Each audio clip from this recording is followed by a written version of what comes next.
Olá a todas e todos, tudo bem? Sejam bem-vindos aqui a mais um vídeo do No Campo com o Edgar, Edgar FC.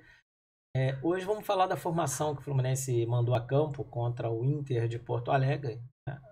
Muita gente foi pego de surpresa com a escalação de 3 homens volantes, né, de meio campo mais setor de tradicional de meio ali para trás. E muita gente vislumbrou 3 volantes, né, vários comentários na internet, por aí, transmissões, os jornalistas aí de canais de TV.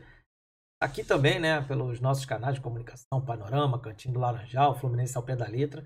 A gente falou muito disso, já vinha falando antes do Roger mandar a campo, é uma sugestão, e muita gente tem essa sugestão. Porque olhando os jogadores, né, já que o nosso jogo é apoiado no que os jogadores conseguem fazer, por que não colocar em campo aqueles jogadores que podem associar melhor? Vamos falar um pouco disso, como é que o Roger trabalhou e como é que poderia ser, já fazendo aí o convite para o Roger dar uma olhada nesse vídeo, tomara, duvido, né? Mas para quinta-feira ele poderia aproveitar melhor essas peças, dinamizar mais o jogo do Fluminense. Vamos conferir como é que ficou, né? Então tá aí a escalação, né? Já tá aqui no campinho do lado. O Fluminense mandou a campo o Egídio, o Lucas Claro, o Nino, o Samuel, com o Marcos Felipe no gol. A sua dupla de volante ficou Martinelli e Iago dessa vez. E o Iago foi deslocado para a lateral esquerda, ponta esquerda, meia esquerda. É uma posição complicada, né? Porque o jogador ele quase é um lateral, fica apoiando o lateral e tem que sair, correr o campo inteiro, se desgastar. Tanto que o Iago foi substituído ainda no início do segundo tempo. E o Ganso, no lugar do que vinha sendo ocupado pelo Nenê Casares. O Luiz Henrique na ponta direita está acostumado. Na frente o Abel, né? O Abel Hernandes, que foi o atacante dessa partida. Com essa formação é aquilo que a gente já está acostumado a ver, né? Que é o Fluminense muito reativo, esperando demais as ações do adversário. Embora o Internacional é uma equipe que joga em contra-ataque, né? Muito moldada para esperar o adversário em bloco médio, às vezes bloco baixo. O bloco baixo é a retranca, né? Ou no meio ou na defesa. E saem contra-ataques muito rápidos. Aliás, fizeram um gol assim, atrapalharam muito a vida do Fluminense dessa forma. Porém, eles fizeram um gol logo no início, né? O gol deles ali, na casa dos 7, 8 minutos, bobeada num cruzamento na nossa defesa, coisa bizonha, assustadora. Eles fizeram o primeiro gol, e aí o jogo ficou a feição para eles se retrancarem e sair na boa. Só que o Fluminense conseguiu, mesmo a duras penas, construir jogadas. Mas aqui é que tá, é a associação dos jogadores. Só a fotografia do gol do Fluminense, o que aconteceu na jogada? O Ganso, né? Ele foi para a direita, ele acaba atraindo marcação para a direita, ele vai para um lugar onde está menos pressão de povoamento. O André passa nesse corredor, recebe e toca pro Iago, que surge na área como um atacante para fazer o gol do Fluminense. Isso tudo pela movimentação dos jogadores. Isso que é legal a gente destacar. Então, nada tem a ver com treinamento, com modelo de jogo, sistema de jogo. Os jogadores em campo vão resolver, eles vão criar situações. Então esse é um exemplo de como às vezes uma escalação já modifica um pouco e todo mundo acha que foi um outro modelo de jogo. E não foi. Foi o mesmo velho modelo, a velha roupa colorida de sempre que o Fluminense tem mandado a campo. O Iago ficou mesmo ali de meia esquerda, suporte. O Egídio acabou subindo mais nesse jogo, né? O Samuel quase não foi visto no campo ofensivo. Então revezava muito o Iago com o Egídio. O Iago às vezes recuava um pouquinho, né? Para o Egídio subir mesmo, quase como um ponta. Quando o Egídio ficava de meio, o Iago ficava mais ombro a ombro, centralizado, buscando jogada. Então, basicamente a movimentação dos jogadores. Tudo isso porque você ganhou o André, né, também como escalação, para ajudar um pouquinho mais no sistema de recomposição defensiva, e o Egídio pôde se mandar.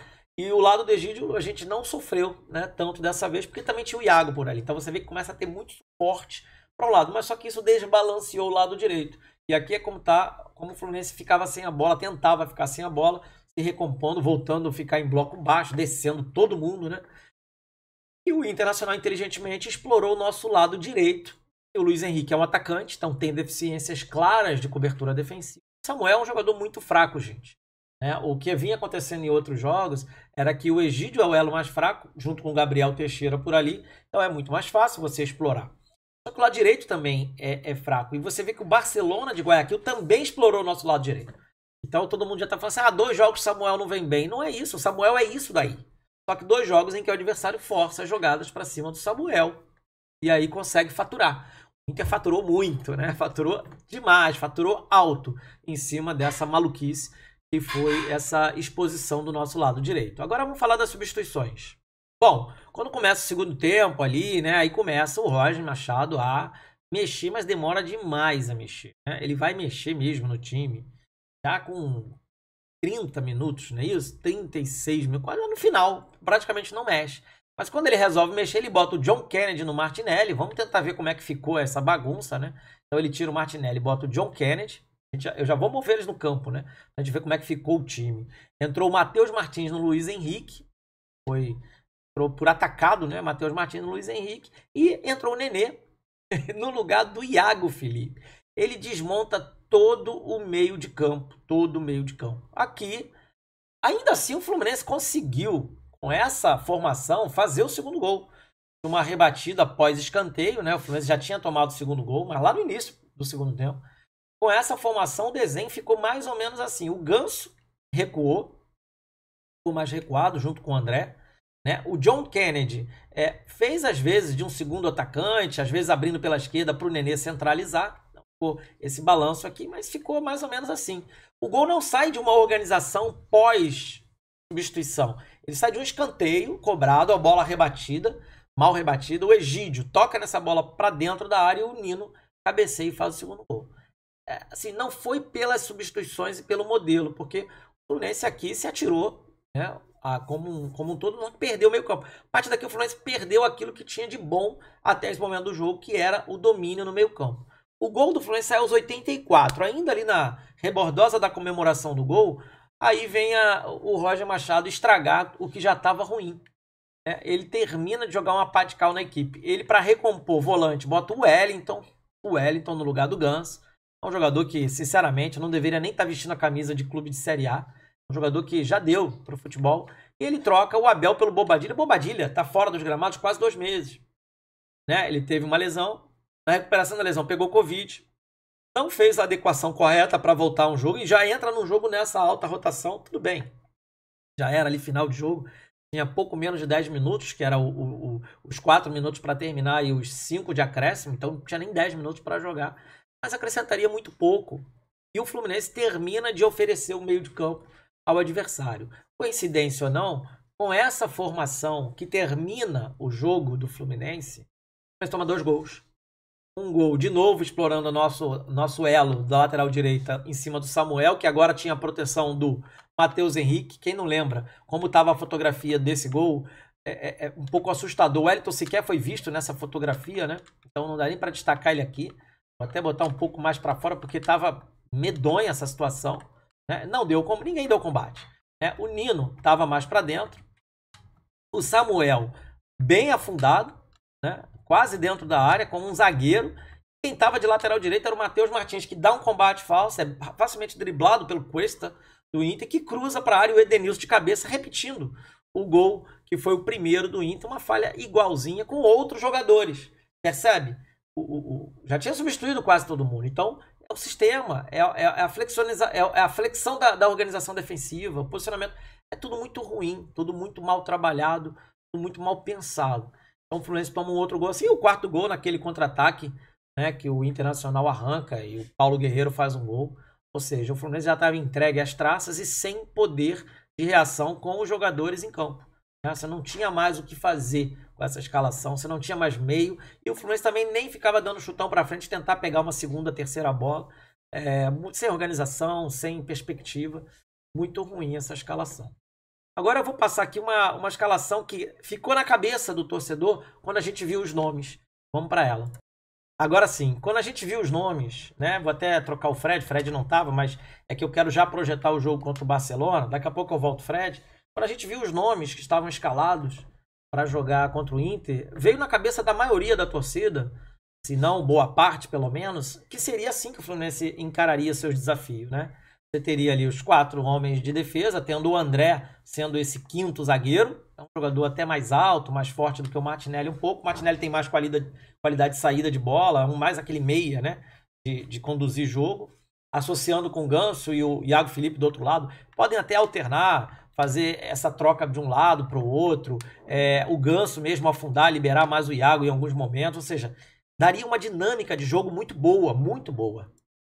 Bom, não foi o que a gente viu, então isso aqui vai ficar na teoria, porque com essa formação aqui a gente teria toda essa dinamização. Você poderia ter o Ganso fazendo aqui um entre linhas com os 3 e completando ali um quinteto de meio com a subida do Egídio, né, e com a subida do Samuel, né, se houvesse, né, mas o Samuel ele não é bom para fazer isso, mas enfim, e você teria dois atacantes na frente, podendo um circular, que é o Luiz Henrique, circular de um lado para o outro, né, tendo ancorado lá o Abel, né? Então, aqui que eu quero entrar, eu vou usar isso daqui que eu estou discutindo para projetar o jogo contra o Barcelona, né? Então, vou voltar aqui um pouco na formação como estava, né?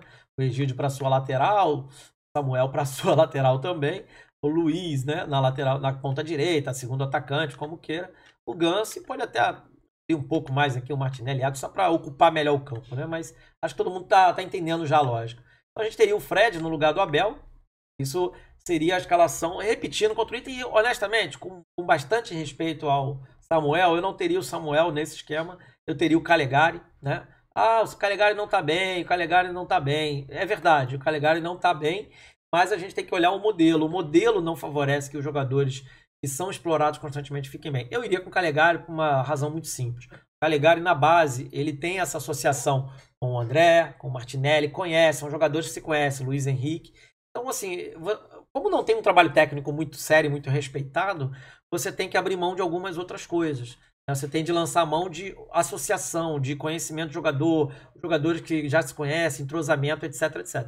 E o Calegari é muito bom para subir e fazer esse meio, esse volante meio, já que não precisa subir tanto, já que o Luiz Henrique já está por ali, você pode ter um jogador que é mais meia, mais volante, tem uma capacidade também defensiva muito bem destacada, né? Um jogador que rebate muito bem bola, fecha espaços muito bem, porque sabe fazer isso, né? Quem não se recorda dos duelos dele com o Bruno Henrique, né, do Flamengo, em que ele botou no bolso, e não porque ele jogou brilhantemente, mas é porque ele basicamente fecha espaço, e o Bruno Henrique não é um jogador de grande drible, grande qualidade técnica, é um jogador de força, velocidade, de botar na frente. Então eu teria o Calegari para fechar aquela subida esquerda ali do Barcelona de Guayaquil, que tem o Damian Dias caindo muito por ali, é um bom jogador, né? E eu teria esse combo aqui mais completo. Eu até nessa situação, para ter essa associação que eu estou destacando, eu teria o Iago lá na esquerda, como meia esquerda, não como ponta, né? Liberando o corredor para o Egídio subir bastante também. Você assim já povoaria melhor, né? Eu vou para a tela de ataque, né? Esse aqui é o time com a posse de bola.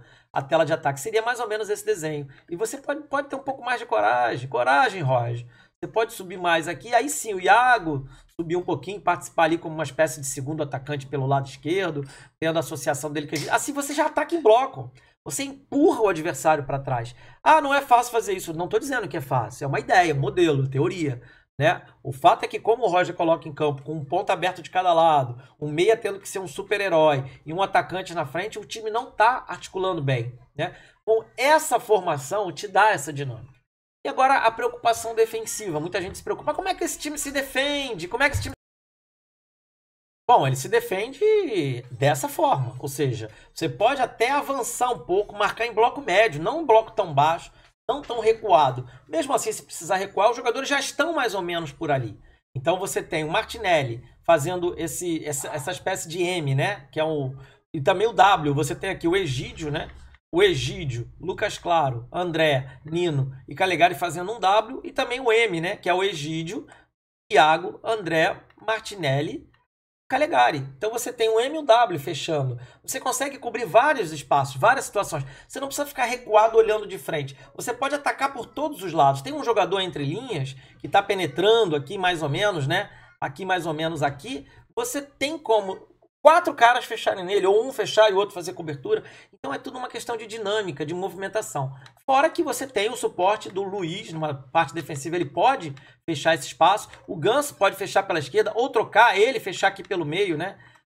E o Iago fechar lá pela esquerda, momentaneamente, para a defesa. Então tudo isso só se torna possível. Tudo isso fica facilitado pelo modelo de jogo. O que não dá para continuar é apostando na mesma metodologia que vem sendo colocada, que não está funcionando, né? Então isso aqui basicamente seria como a equipe poderia se movimentar, né? E a escalação inicial seria essa aqui, né? Vou voltar ao Egídio só para a gente terminar de falar.